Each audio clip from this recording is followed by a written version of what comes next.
Hello everybody and welcome to level 5. Of course, here we talk about movies, TV shows, comic books and video games, and today I've got another out of cinema experience for you guys.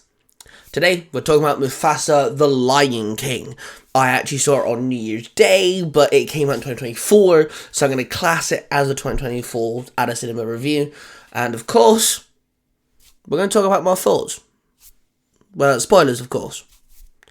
Let's go.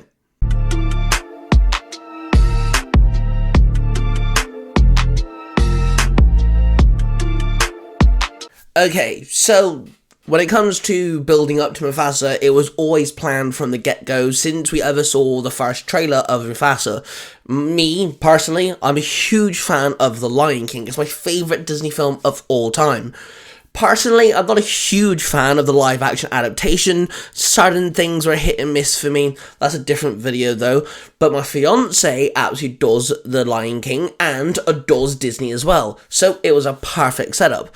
And also, me and my fiancé kind of have this thing now where every New Year's Day we go to the cinema. We started 2024 by going to go see Wonka. And of course, we started 2025 going to see Mufasa the Lion King.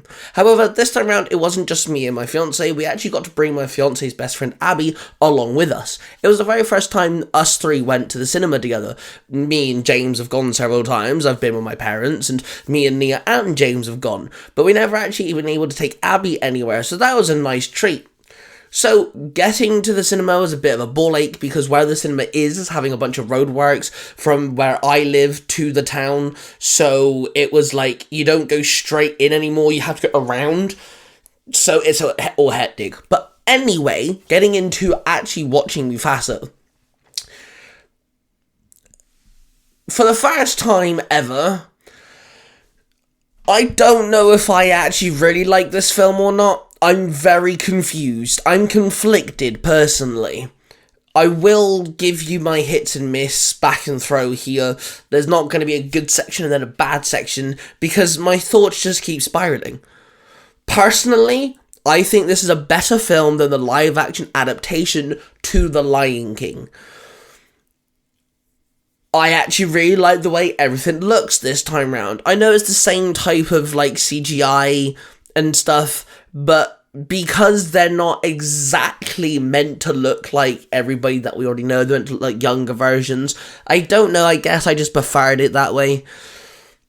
I adore the fact that this entire movie is Rafiki telling a story to Kiara. I think that's really cool. We got to see her in the trailer. She does look absolutely adorable, I will say this.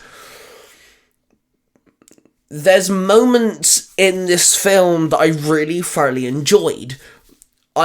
This film is all about Mufasa and Taka, who, if you don't know, ends up being Scar. And the great thing is, as well, as if you don't know that, it's perfectly fine, because obviously he's not Scar straight away, he's Taka. But the very first scene that Taka's in, it literally tells you he's Scar without telling you he's Scar. I'm not going to tell you how that's possible, but there's just the very first interaction between Mufasa and Taka. There's something that happens and it literally tells you this is Scar without going, "Oi, this is going to be a bad guy, okay, later on." Cool. Without doing that. And I actually thoroughly enjoyed it.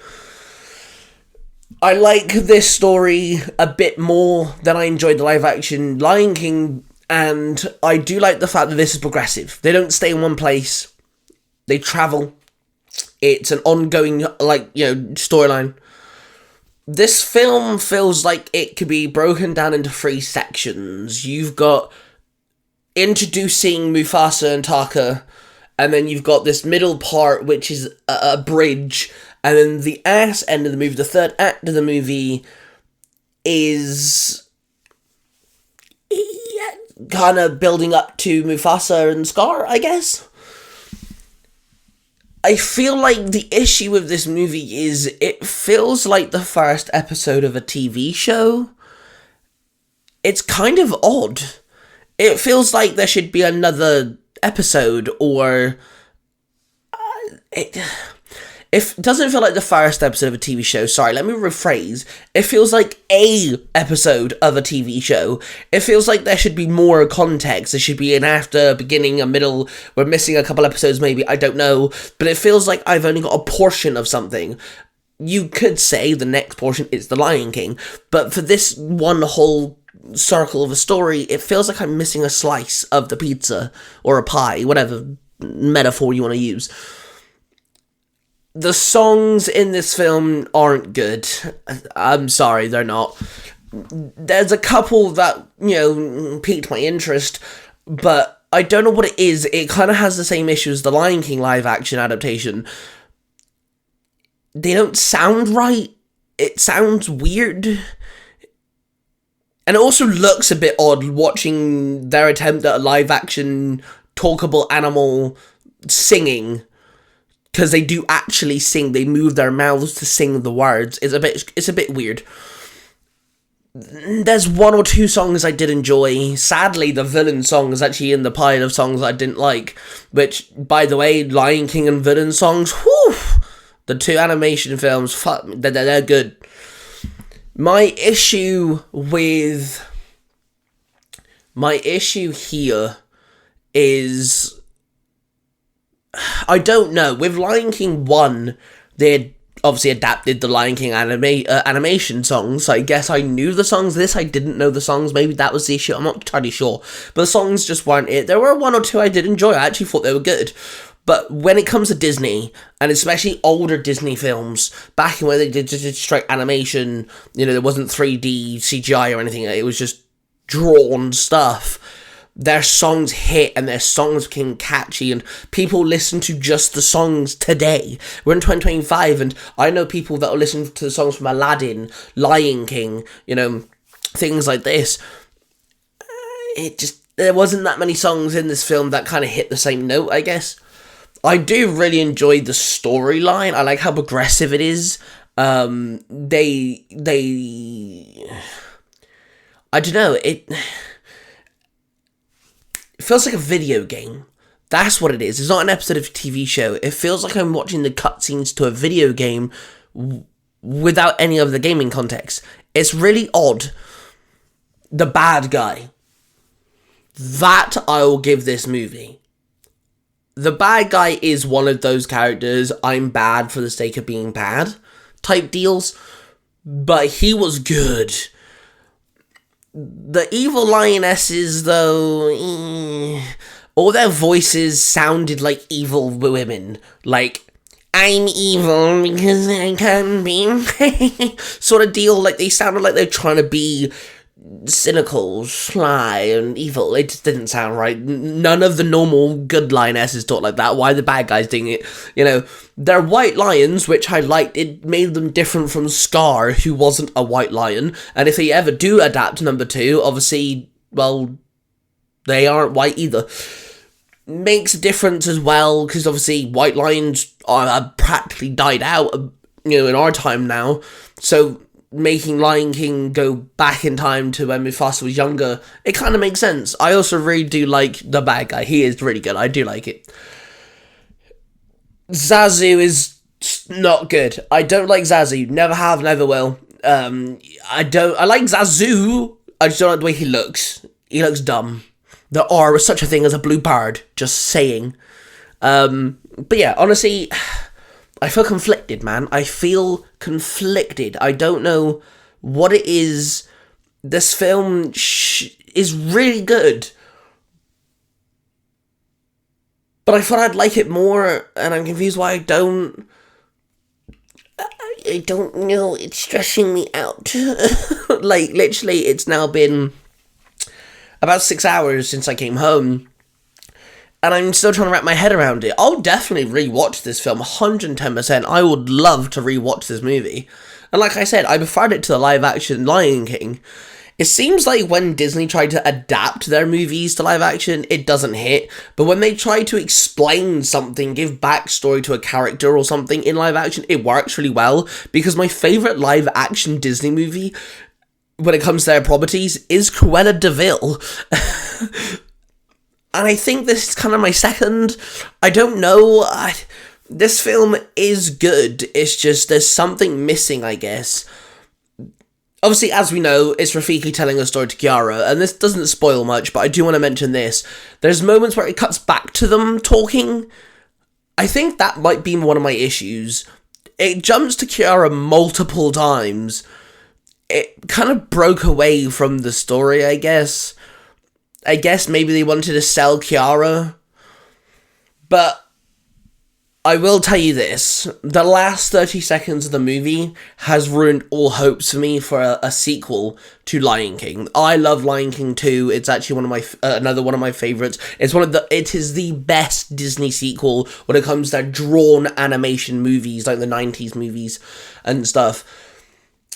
I've now lost all hope for Lion King 2. The last 30 seconds of this movie doesn't build up anything to Lion King 2, but if they did Lion King 2, they'd have to keep what they did in the last 30 seconds, and it ruins it. It ruins it. It ruins all of Lion King 2 completely.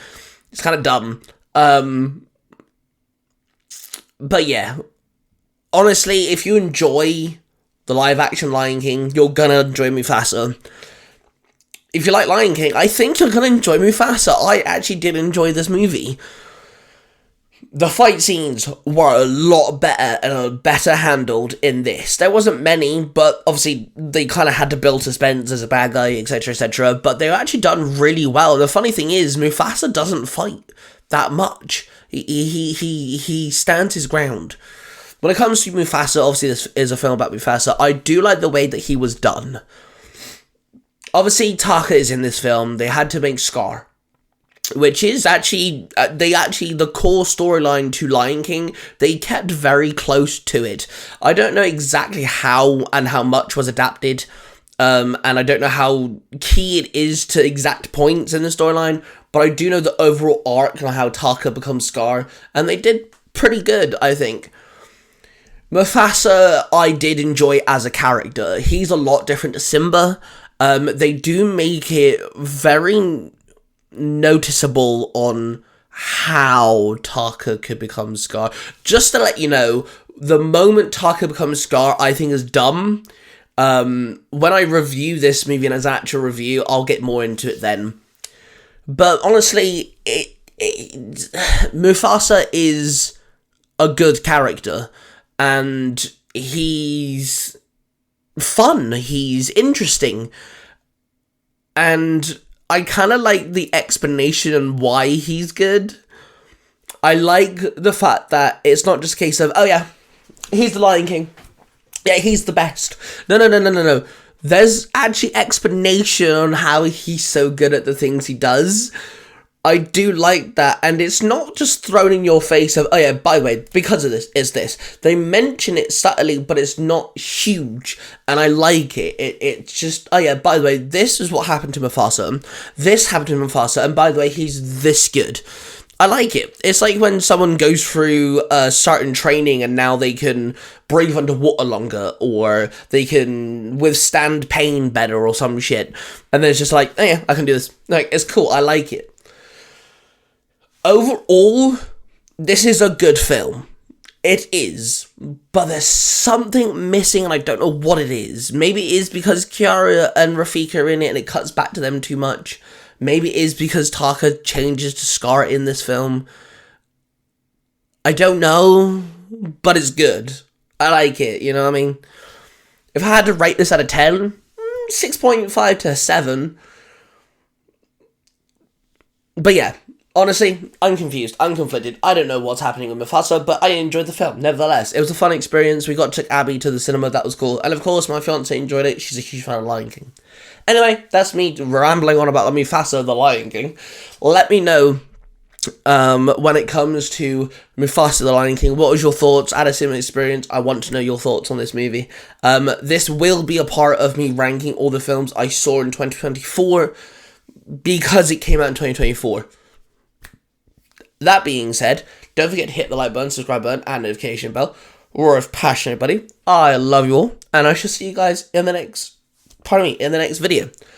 And of course, with that,